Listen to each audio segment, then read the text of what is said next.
Ancient cities once thrived without a single power cord or battery. They were energized by the silent strength of gravity, the purposeful flow of water, and a deep alignment with the stars.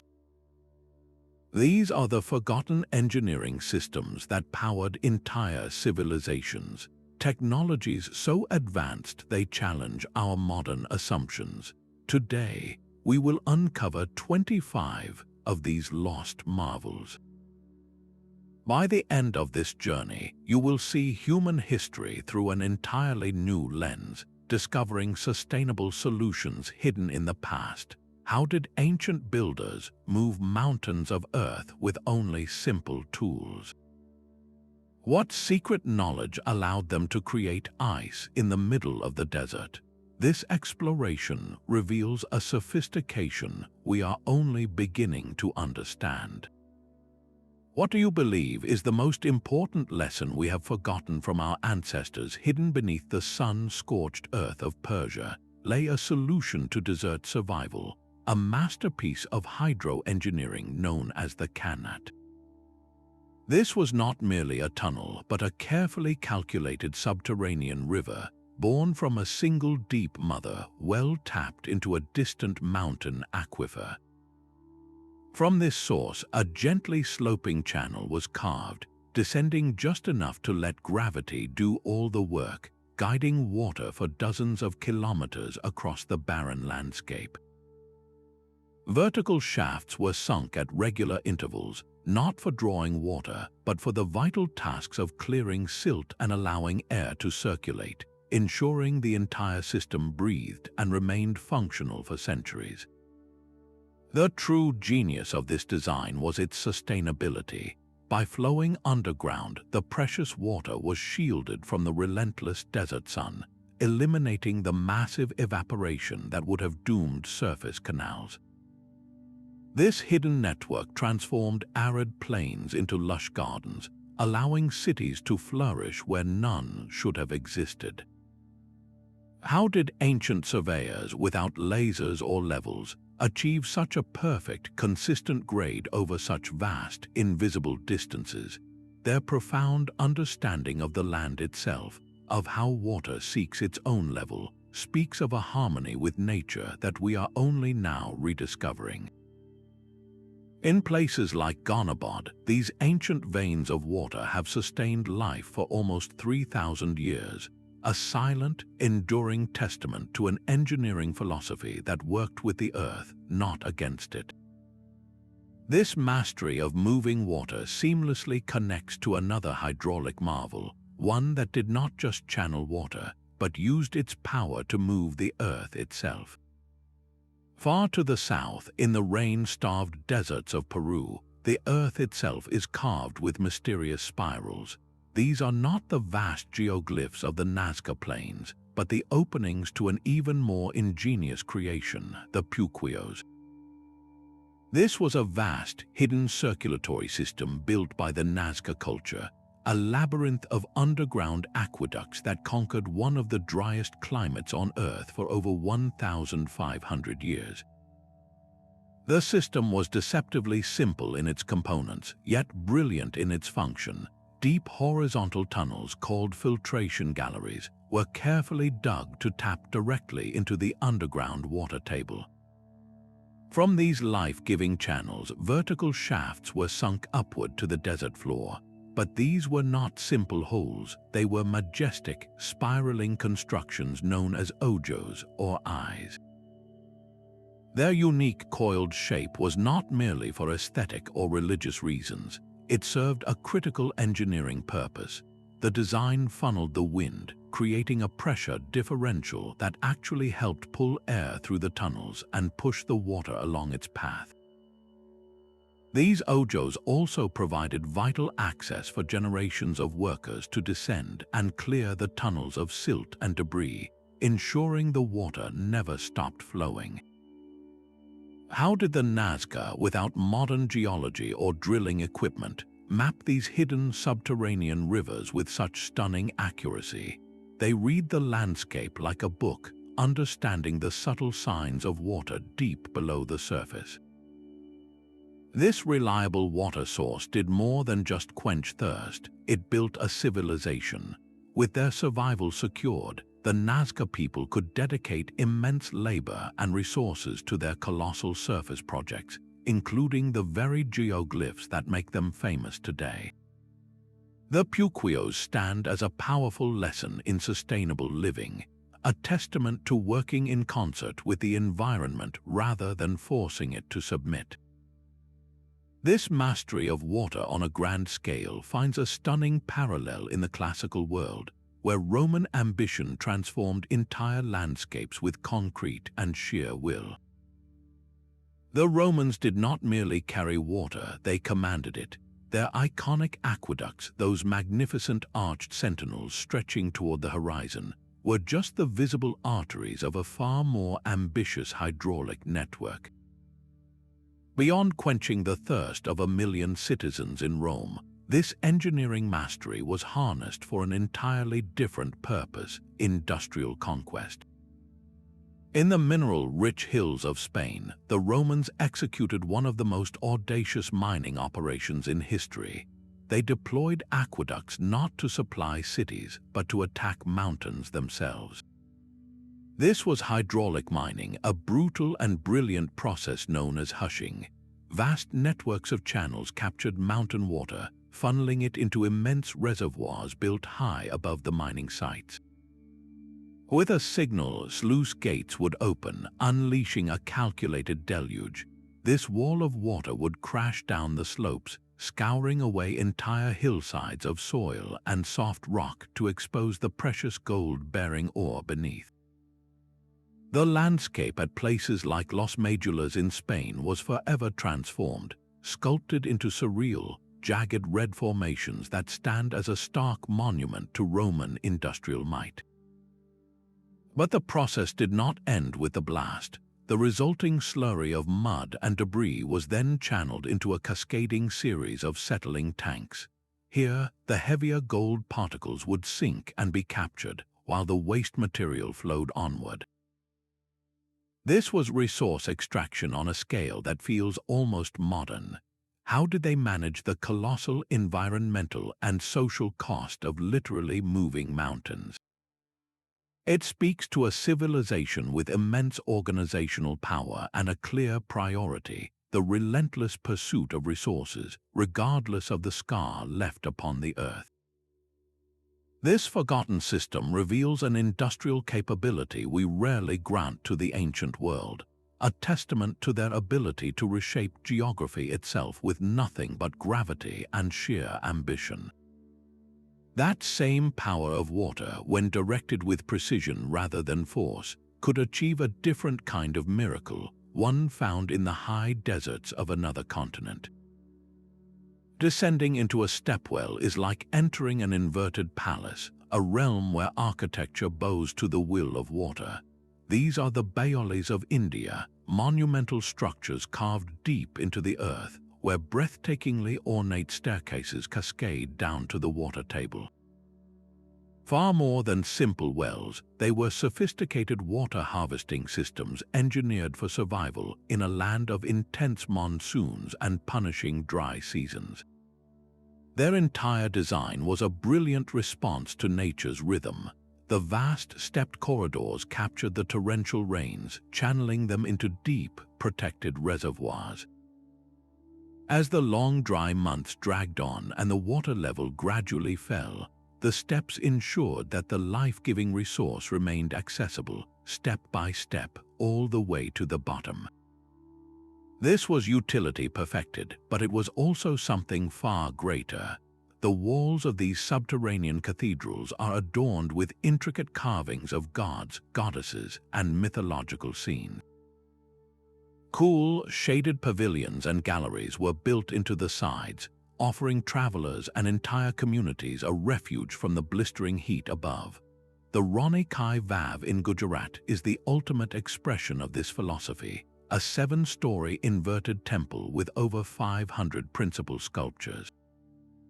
It proclaims that infrastructure is not merely functional, it can be a profound act of cultural and spiritual expression. The engineering itself was a marvel, requiring precise knowledge of hydrology and structural mechanics to prevent collapse, often incorporating filtration vents and drainage systems to maintain water quality. So why did such an effective and beautiful system of water management and community space fall into disuse? It stands as a forgotten model of multifunctional public works, a powerful lesson in blending necessity with profound beauty, a lesson modern planners are only now rediscovering.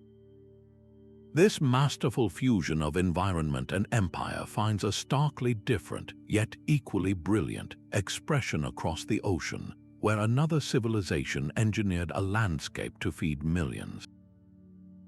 High in the Andes, an empire was woven together by stone highways that defied the mountains themselves.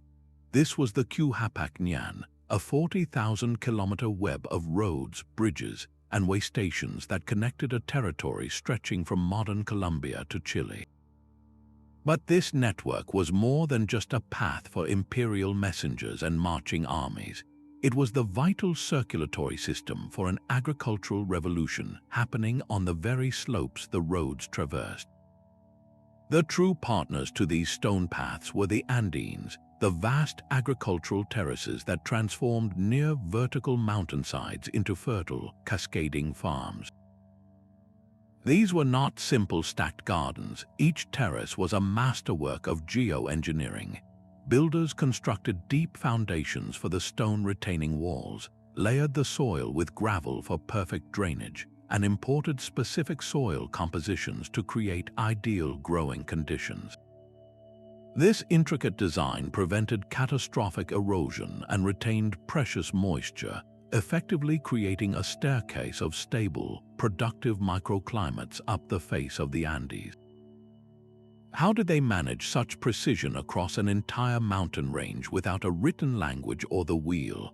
Their knowledge was encoded in the landscape itself, passed down through generations of engineers who understood the language of stone, water, and soil. The roads were the link that made this system a cohesive empire-wide strategy. They allowed for the movement of specialized crops between different altitudes, enabling the Inca to cultivate an incredible diversity of food, from maize in the lower valleys to potatoes and quinoa at the highest elevations. At the site of Moray, we see this agronomic genius in its most concentrated form. A series of colossal, concentric circular terraces sink deep into the earth, each level experiencing a distinct temperature difference. This is widely believed to have been an agricultural laboratory, a place where Inca scientists could experiment with crop varieties and growing techniques across a simulated spectrum of Andean climates. The entire system, from the highest mountain past to the deepest terrace, functioned as a single, integrated organism. The roads moved the food that the terraces grew, and the terraces sustained the populations that built and maintained the roads. This forgotten system reveals a profound truth, that the most resilient infrastructure is not imposed upon the environment, but woven directly into its fabric. This mastery of an entire landscape finds a strange and brilliant parallel in a desert empire that learned to build with the wind itself. The desert wind, a force of relentless heat, was transformed into a cool breath of life. In the heart of ancient Persia, soaring towers rose from the rooftops not as monuments but as machines. These were the Badgers, the Windcatchers, an elegant answer to the furnace of the sun. Their design was deceptively simple, tall chimneys with openings perfectly oriented to capture the prevailing breezes. But this was not just about catching wind, it was about engineering its path. The captured air was funneled down into the building's core, often directed over indoor pools of water or through subterranean canals known as Qanats. Here, the principle of evaporative cooling worked its magic, stripping the heat from the air and delivering a refreshing, naturally chilled breeze into living spaces. This was air conditioning powered entirely by the architecture itself, requiring not a single watt of electricity. How did they achieve such a consistent and powerful cooling effect with only passive design? Their understanding of fluid dynamics and air pressure was so advanced that it still impresses modern engineers. Alongside these ventilation marvels stood their silent partners, the yachtals, massive domed structures that seemed to defy logic by storing ice through the blistering summer. These were not simple ice houses but sophisticated refrigerators. Their thick walls, made of a special water-resistant mortar called sarouge, provided incredible insulation. The distinctive domed shape was not just for show, it allowed the hottest air to rise and escape through openings at the top. The true genius, however, lay in their operation. During the cold desert nights, water from an adjacent Qanat was channeled into shallow, shaded pools. Through a process known as radiative cooling, the water would lose its heat to the night sky and often freeze. This ice was then harvested, broken up, and stored deep within the yachtal, where it could remain frozen for months, even years. Some of these structures could store up to 5,000 cubic meters of ice, enough to supply an entire city. This was not a luxury, it was a cornerstone of public health and food preservation. What does it say about a civilization that could create and maintain a permanent winter in the middle of a desert? It speaks of a profound harmony with the environment, an ability to use physics as a tool for survival and comfort. In cities like Yazd, this was not a collection of isolated tricks, but a fully integrated urban climate system, where the placement of every building and the flow of every breeze was considered. We abandoned these brilliant, zero-energy solutions for power-hungry compressors and generators, a trade that now seems incredibly short-sighted. This forgotten duo represents a pinnacle of what we now call bioclimatic design, a masterclass in living comfortably within the Earth's natural rhythms.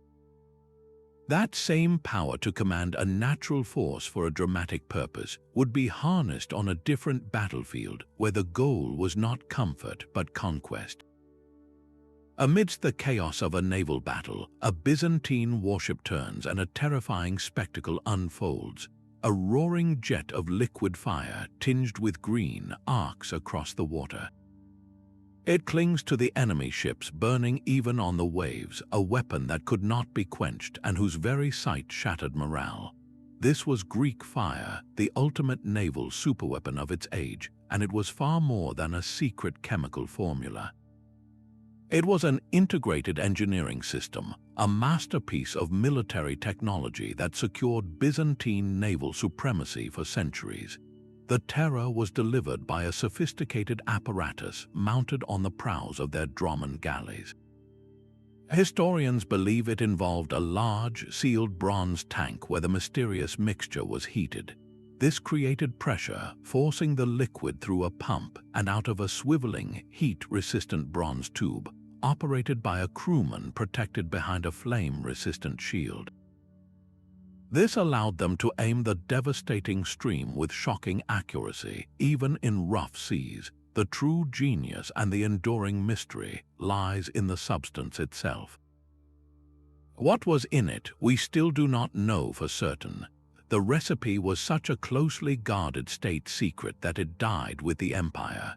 Proposals range from a crude petroleum base mixed with quicklime, which ignites on contact with water, to more exotic resins and sulfur. Arab chroniclers described its nightmarish effect, a fire that seemed to flow like water, igniting wood, sails, and men, creating an inferno from which there was no escape. How did the Byzantines solve the immense engineering challenges of storing, heating, and projecting such a volatile substance from the deck of a wooden ship without catastrophic accidents? The system represents a forgotten peak of chemical and mechanical engineering, a technology so effective that its secret was never successfully stolen or replicated. It was a weapon that did not just destroy ships, it dominated the psychology of warfare for generations. From the sea, we return to land, to a system that moved the earth itself. While empires were built on mountainsides, another was rising from the water itself. In the vast lake system of the Valley of Mexico, the Aztecs did not simply farm the land, they created it. This was the world of the Chinampa, a floating garden that was anything but adrift. Imagine long, narrow islands, perfectly rectangular, stretching across the lake like a green and orderly quilt. Builders wove these fertile plots by hand, layering vegetation from the lake bottom with rich mud and sediment, piling it high until it rose above the waterline. But the true anchor of this system was the humble willow tree. Saplings were planted along the edges of each new Chinampa, and as their roots grew, they wove a dense, living net that gripped the soil and secured the entire artificial island against the shifting waters. The result was a self-fertilizing, self-watering agricultural machine. The canals between the Chinampas were not empty waterways, they were the lifeblood of the system. Farmers would dredge the nutrient-rich muck from these channels to continuously replenish the gardens, creating a cycle of fertility that never ended. Meanwhile, the water itself would seep upward through the soil by capillary action, providing constant, perfect moisture to the roots of crops. This was a closed-loop system in its purest form, where waste was not a concept, and every element served multiple purposes. The canals also teemed with fish and aquatic life, providing another source of food, and they functioned as highways, allowing farmers to travel by canoe from their homes to their fields. The output was staggering. Agronomists estimate that these Chinampa systems could yield up to 7 harvests in a single year, a level of productivity that rivals the most intensive modern agriculture, and they did so for centuries without ever depleting the soil. This agricultural abundance was the bedrock of the Aztec Empire. It directly enabled the capital city of Tenochtitlan to sustain a population of over 200,000 people, a scale that dwarfed most contemporary European cities.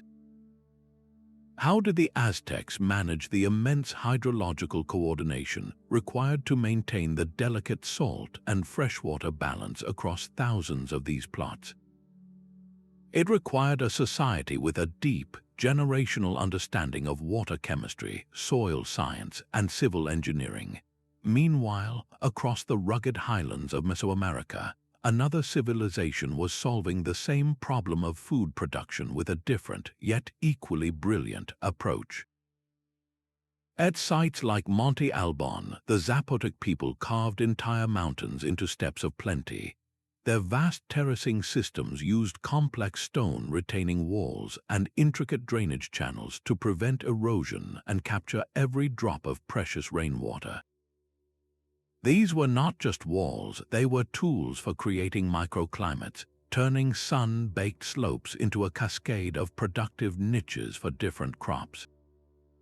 So why did these marvels of sustainable farming, these systems that enhanced the land rather than draining it, eventually fade from use? The answer lies not in their failure, but in the violent disruption of the societies that perfected them. The Chinampas and the Terraces represent a forgotten pinnacle of ecological engineering, a powerful lesson that the most productive systems are those that work in harmony with nature's cycles. This profound ability to shape the very land and water for survival finds a stunning parallel in a civilization that did not just manage a river, but completely reinvented its course. The lifeblood of empires once flowed through man-made rivers. Across the sun-baked plains of Mesopotamia, the Tigris and Euphrates were not left to their own whims, they were disciplined. A vast geometric web of canals, some as wide as highways, was carved into the earth, turning a dry land into the legendary Fertile Crescent. This was not a simple network of ditches. It was the world's first large-scale hydraulic civilization, a system of such complexity that it required an entire bureaucracy to manage it. At its heart were the primary canals, massive arteries channeling water from the great rivers. These fed into smaller secondary channels, which in turn branched into countless tertiary ditches that delivered water directly to the roots of barley, wheat, and date palms. The engineering was precise, relying on a perfect, gentle slope to keep the water moving without eroding the precious channels. They built weirs to raise water levels and intricate sluice gates of wood and stone to control the flow with the turn of a lever. But the true genius of this system was not in the mud and water, it was in the clay tablets. Cuneiform records reveal a sophisticated administrative class, the water managers. These officials allocated water shares to farmers based on the size of their land and the thirst of their crops, and they organized the armies of laborers needed for the endless, back-breaking work of dredging silt from the canals to keep them flowing. How did these early city-states, the very cradle of civilization, develop the social contract and technical skill to manage a resource as vital and contentious as water? It was a collective agreement that survival depended on cooperation, a lesson written not in stone but in flowing water, yet this brilliance contained a fatal flaw. The very water that gave life carried dissolved salts. In the hot climate, constant evaporation left these salts behind in the soil. Without adequate drainage to flush them away, the land began to sicken. Over centuries, a white, toxic crust poisoned the fields and crop yields steadily fell. This was not a sudden collapse, but a slow, creeping decline that fundamentally weakened the agricultural base of mighty empires like Babylon. What lesson does this ancient struggle with salinization hold for our own modern agriculture, which relies on massive irrigation from rivers and aquifers? The Mesopotamian Canal network is a profound story of human triumph and ecological consequence, a forgotten foundation of civilization that ultimately taught a hard lesson about the long-term cost of tampering with a natural system. From these ancient, sun-scorched canals, we journey to a land of mist and stone, where an entirely different kind of power was harnessed from the earth itself. Deep within the limestone bedrock of Malta, a different kind of power lies dormant, one not of water or wind, but of sound itself. The massive stone temples that dot these islands are not the silent ruins they appear to be. They are sophisticated resonators engineered to harness vibrations in ways we are only beginning to comprehend. Take the Hal Saflieni hypogeum, an entire subterranean world carved by hand over centuries. One specific chamber, known as the Oracle Room, holds a stunning secret. A deep male voice spoken into a particular niche does not simply echo. It triggers a powerful resonance that vibrates through the very stone, a sensation that can be felt in the bones as much as heard with the ears. This was no architectural accident. Acoustic engineers who have studied these spaces have made a startling discovery. The frequencies that are most powerfully amplified within these chambers fall between 90 and 120 Hz. This range is not arbitrary, it corresponds to the fundamental resonant frequency of the human brain. When exposed to such vibrations for prolonged periods, the brain can enter a theta wave state, the same state associated with deep meditation, vivid imagery, and altered consciousness. Was this the true purpose of these structures? Were they Neolithic cathedrals designed as portals to other states of mind, using sound as their key? The acoustic properties are only one layer of the mystery. The above-ground temples like Mnajdra and Jiwith, dot above Gantaja, are precisely aligned to the solstices and equinoxes. On these specific days, shafts of sunlight pierce the darkness to illuminate altars and carved spirals with unerring accuracy. This reveals a culture with a profound, unified understanding of astronomy, geology, and acoustics. They often built these complexes directly over underground water sources or major geological faults. This strategic placement suggests they may have been intentionally tapping into the low-frequency infrasound generated by the Earth's own movements, using the massive stones to amplify these subtle, pervasive energies. How did they move these multi-ton blocks and erect them with such precision without metal tools? The methods remain one of archaeology's great puzzles.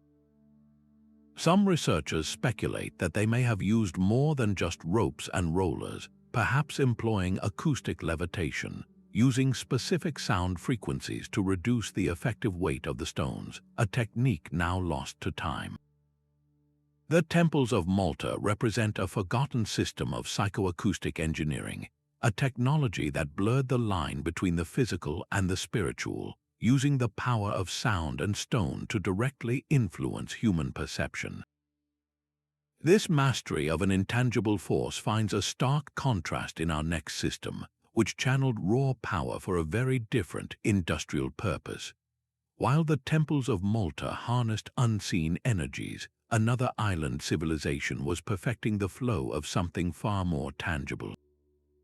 On the island of Crete, the Palace of Knossos reveals a Bronze Age society that treated water with a reverence we would call modern. Nearly 4,000 years ago, the Minoans lived with a luxury that would vanish from Europe for centuries, running water and flush toilets. This was not a crude setup, but a comprehensive hydraulic network woven into the very fabric of the city. Archaeologists have uncovered a sophisticated grid of terracotta pipes, designed with a tapered shape that created a self-sealing joint when connected. These pipes formed a dual system, one for bringing fresh water in and another for carrying waste out. The fresh water, sourced from mountain springs and conveyed through gravity-fed aqueducts, supplied fountains, baths, and the royal quarters. But the true marvel was in the disposal. Elaborate drainage channels built beneath the palace floors and city streets were carefully graded to ensure a constant flow. They carried stormwater and waste away from living areas, preventing flooding and the spread of disease. In the royal chambers, one finds the ultimate expression of this system, a flush toilet. A wooden seat was mounted over a terracotta basin with a drain that connected directly to the main sewer. A servant would pour water from a jar into the conduit, flushing the waste away through the intricate underground network. The engineering foresight is staggering. They even incorporated sedimentation tanks, chambers where water would slow down, allowing solid waste to settle out before the cleaner liquid was discharged. This indicates a profound understanding of public health and fluid dynamics that feels centuries ahead of its time. Why did this pinnacle of urban sanitation, this clear commitment to public health, simply vanish? The collapse of the Minoan civilization, likely from a combination of natural disasters and invasion, meant this knowledge was lost, its principles forgotten as Europe descended into eras where waste was simply tossed into the streets. The Minoan plumbing system stands as a haunting what-if in the history of urban development, a forgotten zenith that shows a sustainable, healthy path we could have taken. This mastery of water for urban life finds a powerful, though very different, expression on a remote Pacific island, where another isolated civilization performed its own miracle of hydraulic engineering. The great stone faces of Easter Island have long told a story of collapse, but the truth lies scattered in the soil beneath them. Across the island, the ground is not merely earth, it is a carefully crafted mosaic of broken volcanic rock. This was the Rapa Nui Lithic Mulch Garden, a system of profound simplicity and intelligence that sustained a society where none should have existed. On a remote island with depleted, nutrient-poor soils, they turned to the one resource they had in abundance, stone. They did not clear the rocks from their fields, they used them as the very foundation of their agriculture. By covering the soil with a layer of these fractured stones, they engineered a more resilient environment for their crops. The rock layer acted as a shield, dramatically reducing water loss from the fierce Pacific sun and wind. It protected the delicate soil from erosion during downpours, and it created a stable, moderated temperature for root systems to thrive.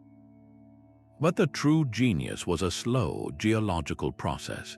As the volcanic rocks weathered over time, they released a steady, gentle stream of essential minerals like phosphorus and potassium directly into the earth, naturally fertilizing the crops season after season. Soil science has proven the effectiveness of this forgotten technique. Analysis shows that these rock gardens created distinct micro-environments with significantly higher moisture retention and fertility than the island's natural soils. This was not a haphazard scattering of stones. The Rapa Nui farmers were meticulous geoengineers. They used different sizes and types of rock for different crops and in different locations, demonstrating a deep, practical understanding of their land's microclimates and pedology, the science of soil.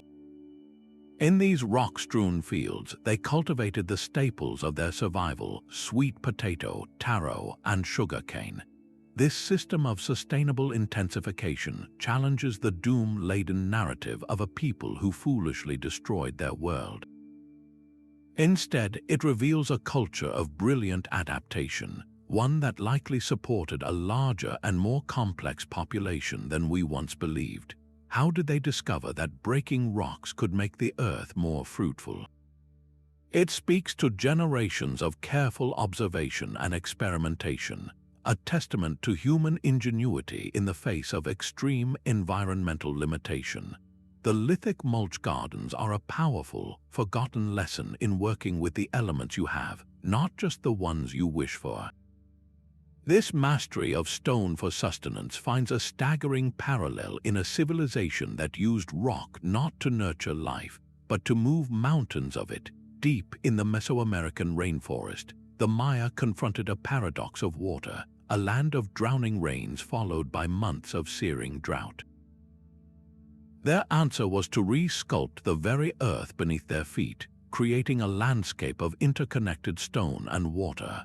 Radiating from their great cities were the Sakpiob, immense raised causeways paved with white limestone plaster that gleamed through the jungle canopy.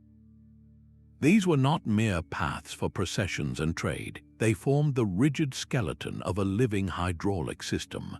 The causeways themselves acted as dams and dikes, carefully designed to control the violent seasonal floods.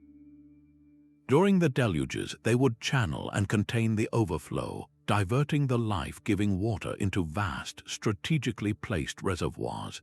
Then, when the dry season baked the land, these same reservoirs would sustain the entire urban population. At the magnificent city of Palenque, this engineering reached its zenith. Here, the Maya performed what seems like a miracle. They mastered water pressure. They harnessed the powerful flow of the Ochulam River, directing it through a complex network of underground stone conduits. Archaeologists have uncovered one stunning example: an aqueduct that runs directly beneath the main plaza. Its design was brilliantly simple yet profoundly effective. The builders created a stepped conduit, a channel that narrowed at specific points. Just like placing your thumb over the end of a garden hose, this constriction forced the water to accelerate, building pressure as it moved. This pressurized flow was then released, likely powering decorative fountains that sparkled in the city center, and perhaps even supplying rudimentary plumbing to the royal compounds. How did a civilization without metal tools, working only with stone and obsidian, achieve such a precise understanding of fluid dynamics? It speaks to generations of relentless observation and experimentation, a scientific curiosity that rivaled any in the ancient world. The entire city was a machine for living with water, its plazas, palaces, and temples all integrated with the controlled flow of the river. This forgotten system reveals a society that did not just inhabit the jungle.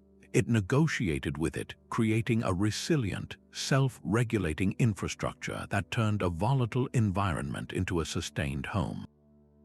From the hydrological genius of the New World rainforests, our journey takes us back across the ocean to the heart of an empire built on sand and stone, where a different kind of network bound a continent together. The sheer emptiness of the Sahara was an illusion. Beneath the endless dunes lay the true architects of trans-Saharan trade, a civilization that turned the desert's hidden heart into a kingdom. The Garamantes of Libya did not just survive the desert, they mastered it with an underground river network called the Foggaras. Like the Persian Qanats, these were subterranean channels that tapped into ancient fossil water, reserves trapped deep in the earth for millennia. They engineered these tunnels with a precise, gentle slope, allowing gravity to guide the water for miles to the surface, creating sudden, vibrant oases where only sand should have been. But the Foggaras were more than a technical marvel, they were a social contract. Thousands of vertical access shafts punctured the desert floor, each one requiring constant, coordinated maintenance by a community dedicated to preserving their shared lifeblood. This collective effort allowed the Garamantes to build a powerful, centralized state with fortified cities and agriculture, right in the center of the world's most arid expanse. How did they first discover these deep, hidden aquifers and possess the surveying skill to map them without a single modern tool? Their kingdom stood for over 1,000 years, a testament to a forgotten desert superpower. Along the sprawling trade routes, other cultures perfected the art of capturing water from the air itself. Travelers and traders developed micro-catchment systems, carving the ground to channel every rare raindrop into deep cisterns. They even learned to harvest dew and fog using carefully arranged piles of stone and shallow trenches that condensed atmospheric moisture into drinkable water. These techniques created a chain of life, enabling caravanserais and trading posts to flourish at precise, strategic locations. It was this hidden water grid, not just the endurance of camels, that facilitated the epic flow of gold, salt, and ideas between sub-Saharan Africa and the Mediterranean. The Sahara was never a barrier, it was a bridge, its corridors defined by the presence of water coaxed from rock and sky. This incredible resilience in the face of absolute scarcity makes you wonder what we could learn today in our own increasingly arid world. That same brilliant manipulation of a harsh environment finds a curious parallel in a system that created unbelievable plenty in a land that was already overflowing with natural abundance. The Mulch did not just build temples, they built a hydrological empire from sun-baked clay. On the stark north coast of Peru, where rain might not fall for years, this civilization performed a miracle of liquid engineering.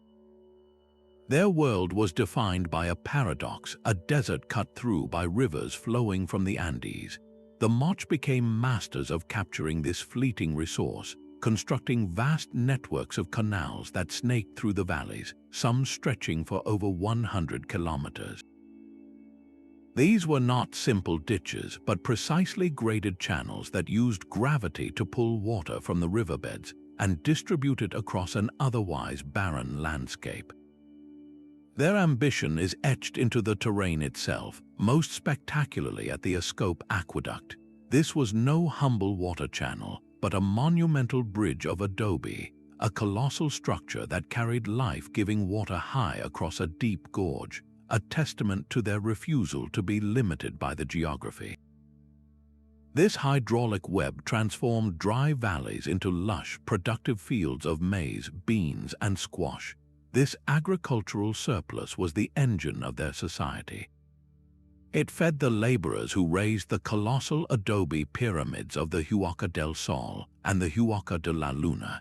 It sustained the specialized artists who crafted exquisite goldwork and pottery, and it empowered the priests and warriors who ruled this complex, stratified world.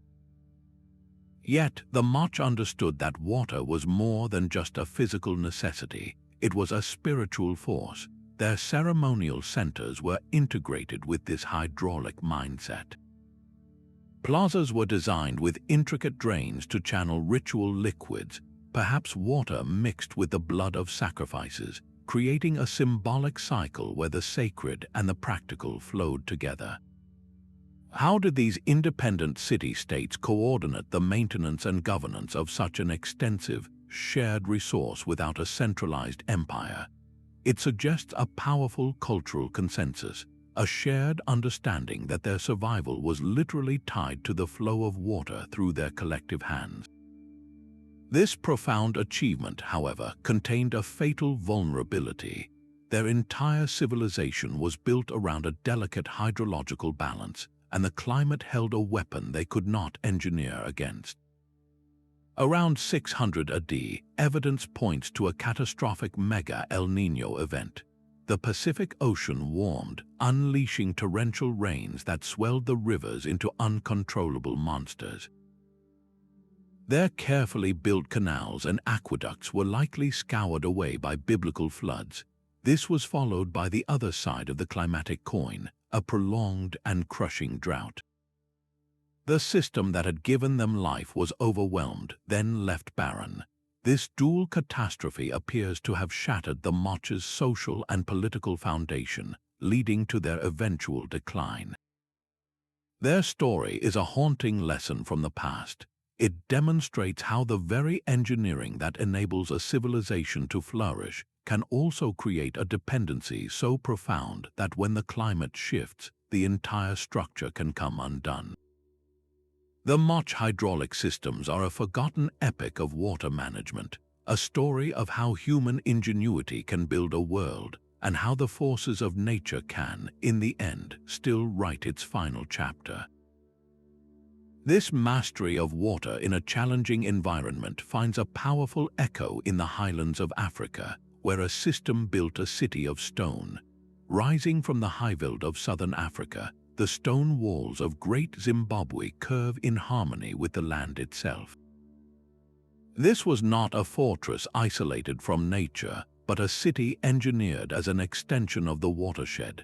Perched strategically between granite hills, the entire settlement functioned as a colossal catchment system, its very layout designed to harvest every drop of precious rainwater in a land of dramatic wet and dry seasons.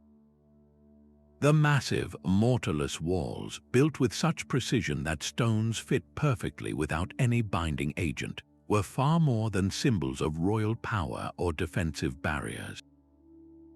They formed the backbone of an intricate hydraulic network, a web of shallow ditches and channels, carefully graded and integrated with the natural granite copies, captured surface runoff during the intense rains. This water was then directed into a series of depressions and reservoirs nestled within the enclosures, ensuring a reliable supply long after the skies cleared. The famous conical tower within the great enclosure remains shrouded in mystery, but its imposing presence at the heart of this hydraulic landscape is telling.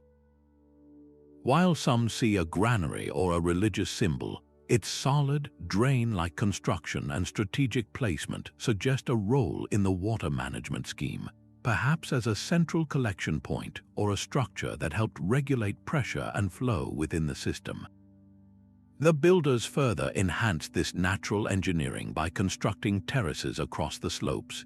These were not for farming alone. Their primary function was to slow the destructive force of water runoff, preventing erosion and allowing the life-giving moisture to seep deep into the earth, recharging the groundwater and creating pockets of fertile soil for gardens.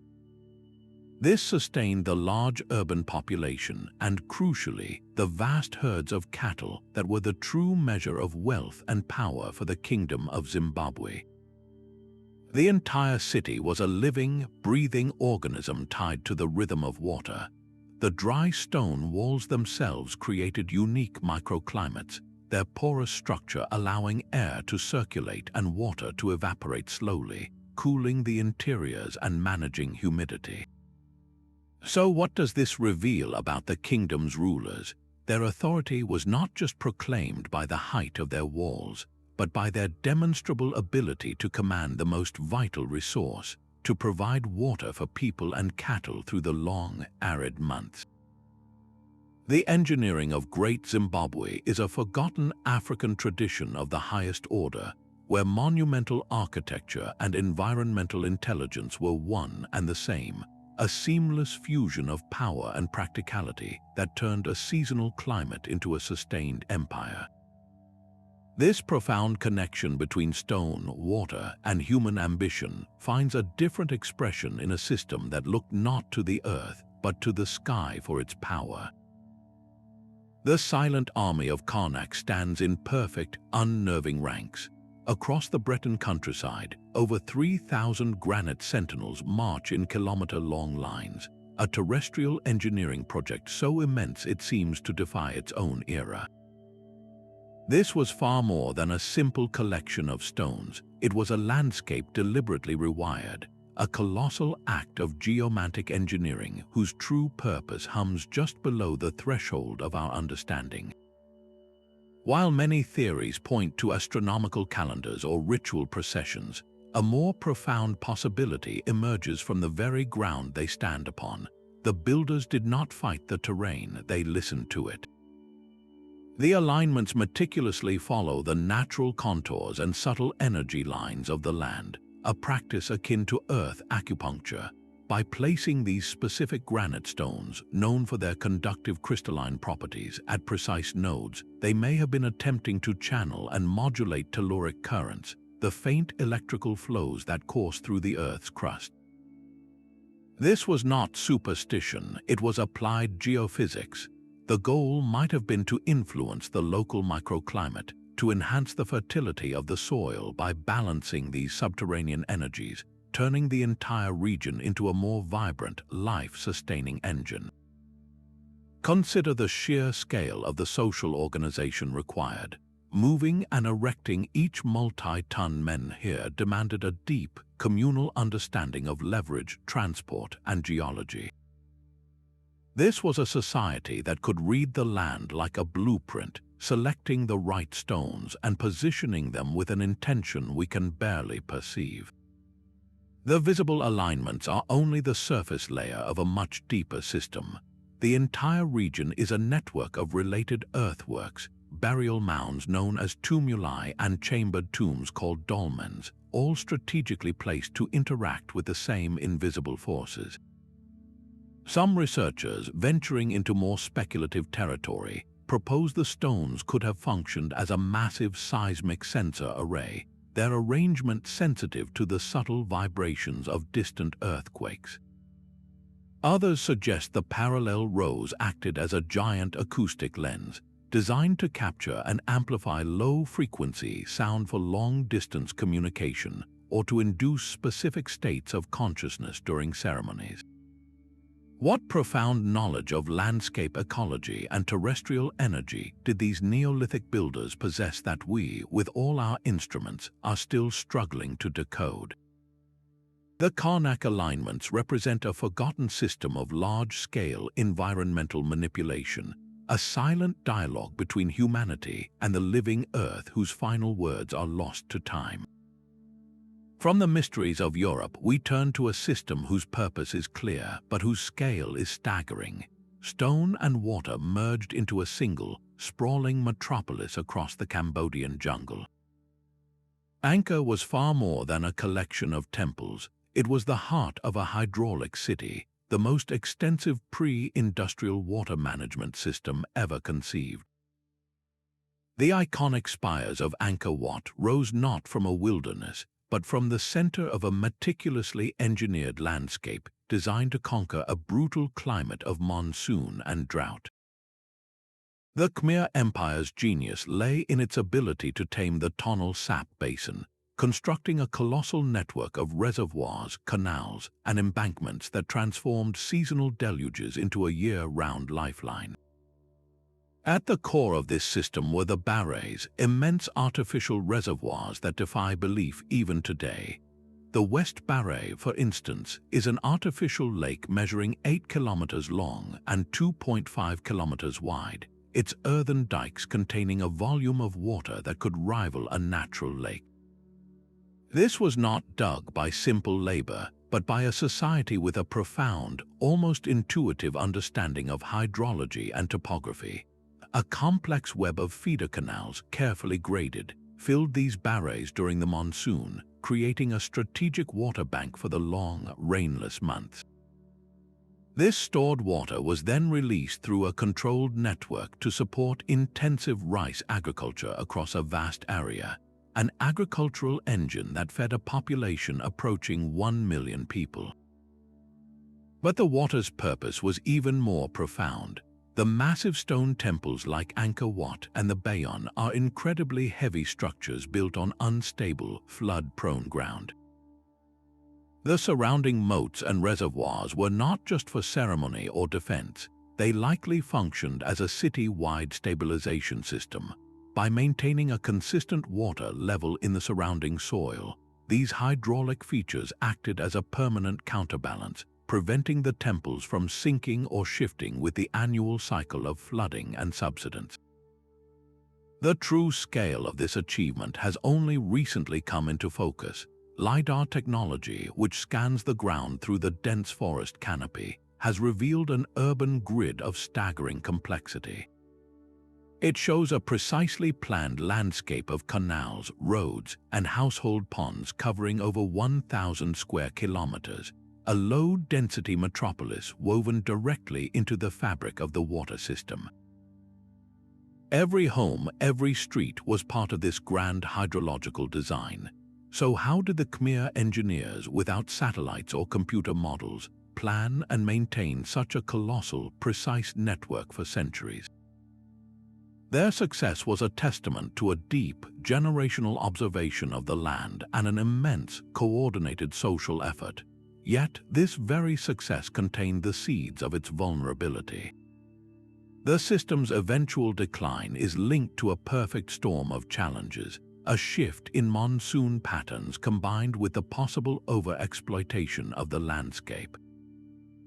As the climate changed, the meticulously maintained canals may have silted up, the reservoirs failing just when the city needed them most. The empire's power, built on the control of water, crumbled when that control was lost. What does this tell us about our own complex societies, so deeply dependent on vast, interconnected infrastructure? Angkor is a haunting lesson in resilience, a forgotten wonder that demonstrates both the heights of human ambition and the profound dependence of civilization on the environmental systems it builds. This mastery of water for an entire city stands in stark contrast to a technology designed for a single person, a personal tool of survival born from the heart of the desert. A river in Australia flows exactly as it has for millennia, yet its bed holds a secret geometry. Scattered across its waterways are stone arrangements so perfectly integrated with the landscape that they appear natural, but these are the ruins of a vast, ancient aquaculture. The Brewerina fish traps on the Barwon River are a sprawling labyrinth of stone walls, channels, and pools, a masterwork of ecological engineering built by Aboriginal Australians over 40,000 years ago. This was not a haphazard pile of rocks. It was a sophisticated system designed to work with the river's own rhythm. The walls were carefully positioned to herd fish as they migrated, guiding them into holding pens and then into easily harvestable chambers. The genius of the design lay in its sustainability. Certain gaps in the stonework were precisely sized to allow younger, juvenile fish to escape, ensuring the breeding population remained strong for the next season and the next generation. This was a form of domesticated landscape management, a conscious decision to modify the environment to increase its reliable yield. It completely reshapes our understanding of hunter-gatherer societies, revealing them not as passive inhabitants of a wilderness, but as active, long-term managers of their ecosystem. The knowledge required to build and maintain these traps was immense. A deep understanding of hydrology, seasonal fish behavior, and local geology, all passed down orally through countless generations. This practical science was inextricably woven into the fabric of culture, often encoded in Dreamtime stories and traditional lore, making the stewardship of the land a sacred duty. How did they achieve such a precise, sustainable system without any of our modern tools? The answer lies in a world you built on observation over deep time, where the health of the river and the survival of the people were seen as one and the same. The Brewerina traps are a forgotten chapter in engineering history, a powerful lesson from the world's oldest continuous culture on how to live in balance with nature. This mastery of water for sustenance finds a parallel in a system that mastered the earth itself to feed millions. While empires built with stone, others mastered a living foundation of ice. In the vast subarctic expanses of North America and Siberia, indigenous Dene and Yanisian peoples engineered homes that turned the Earth's deepest cold into a source of warmth. Their semi-subterranean pit houses were masterclasses in passive thermal dynamics, excavated down to the very crust of permafrost. This permanently frozen layer was not an obstacle to overcome, but the central component of their design.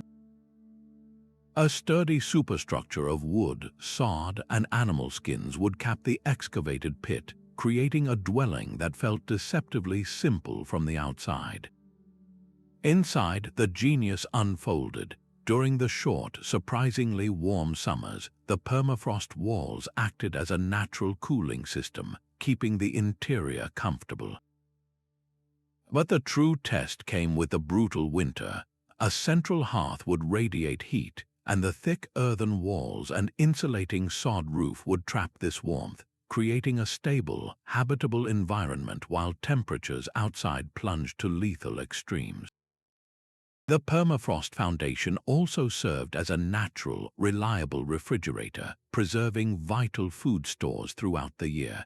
This was not a crude hole in the ground. Its construction demanded precise, generational knowledge. Builders had to understand local soil composition and drainage patterns perfectly. A miscalculation could mean the entire structure flooding during the spring thaw or the walls collapsing from freeze-thaw pressure. The entire dwelling was a calibrated instrument designed to work in harmony with the seasonal rhythms of the land. This architectural brilliance was part of a larger, integrated system of cold climate survival.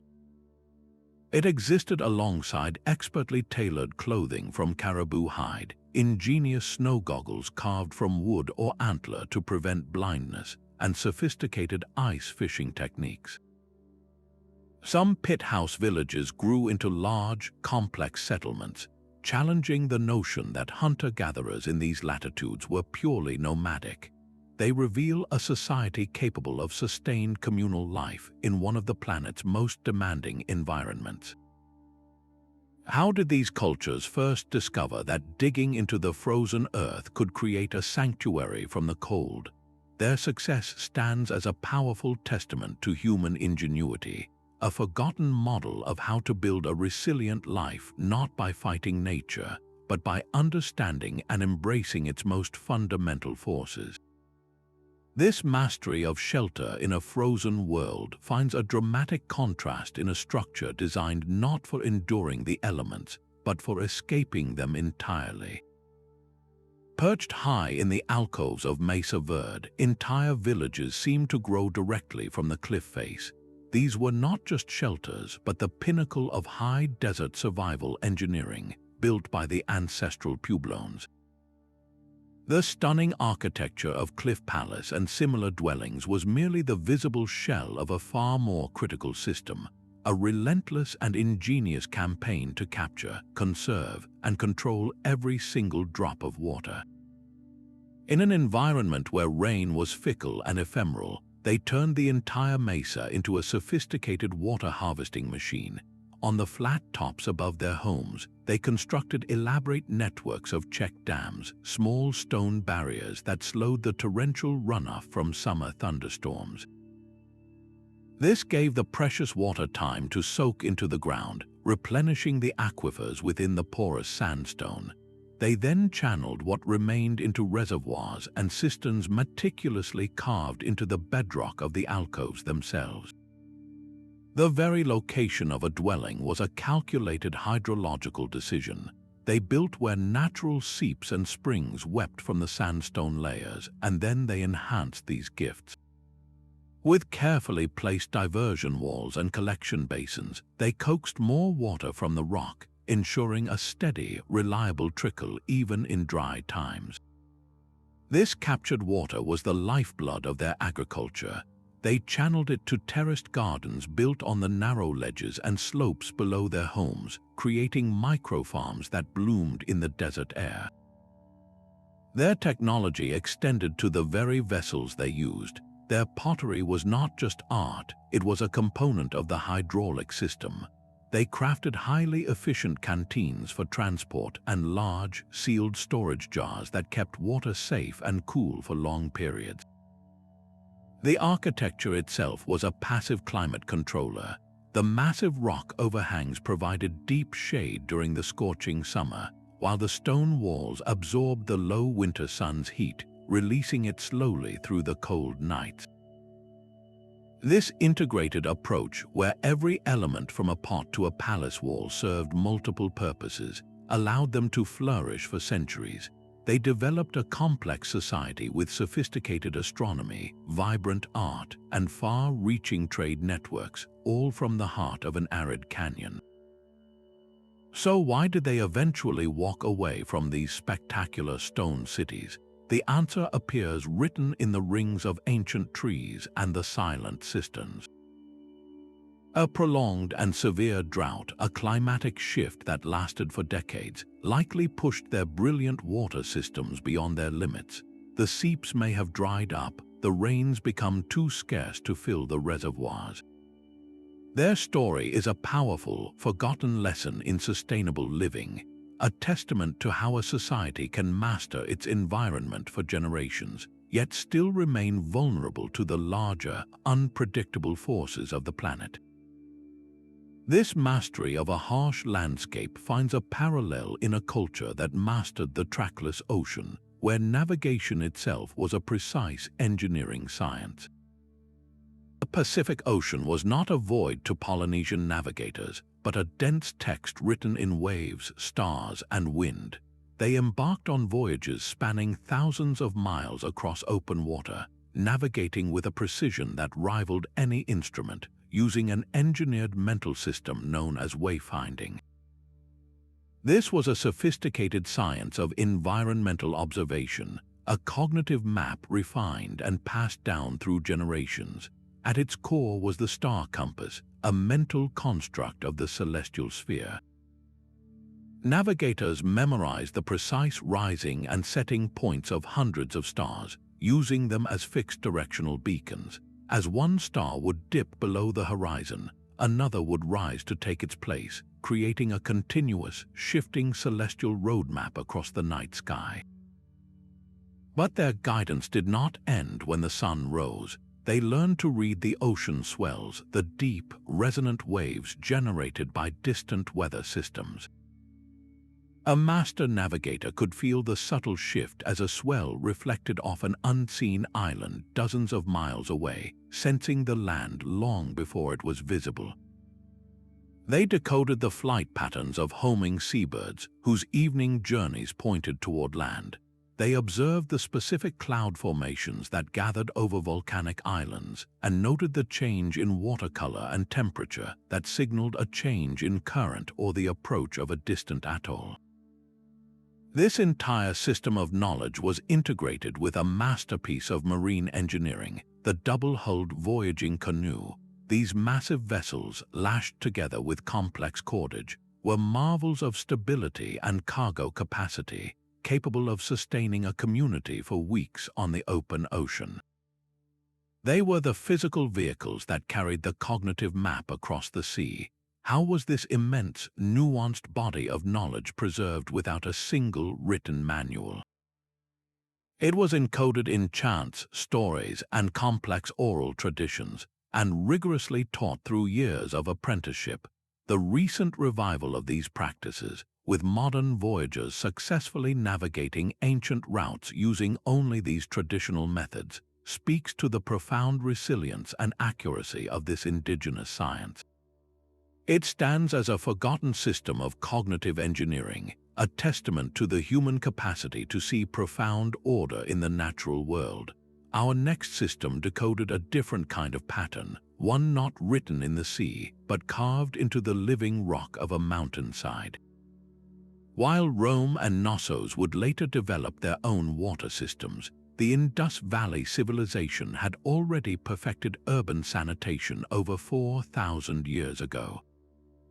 Walking the grid-patterned streets of Mohenjo-Daro was an experience of remarkable order, where every house connected to a city-wide sewer network, a luxury many modern cities would not achieve for millennia. Beneath the orderly streets ran a carefully engineered labyrinth of covered drains, all sloping with a precise gradient to ensure waste flowed efficiently away from homes and into designated soak pits.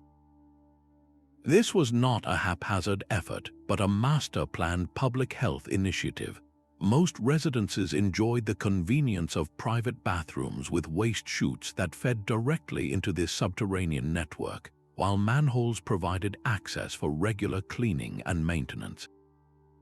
The entire system reveals a society that placed an extraordinary value on cleanliness and communal well-being, a stark contrast to the open sewers common in other contemporary civilizations. What drove this unique cultural priority, this deep-seated focus on public welfare that seems so ahead of its time? This obsession with order extended from the sewers underground to the very bricks that built the city above. Every structure, from the humblest home to the massive citadel and the Great Bath, was constructed with mud bricks that adhered to a single, unvarying standard, a perfect 4:2:1 ratio. This uniformity is found across the entire expanse of the civilization, from Harappa to distant outposts. Such consistency suggests a powerful central authority or a deeply ingrained cultural standard that governed all construction. Imagine the efficiency this enabled, with bricks from one city being perfectly interchangeable with those from another hundreds of miles away.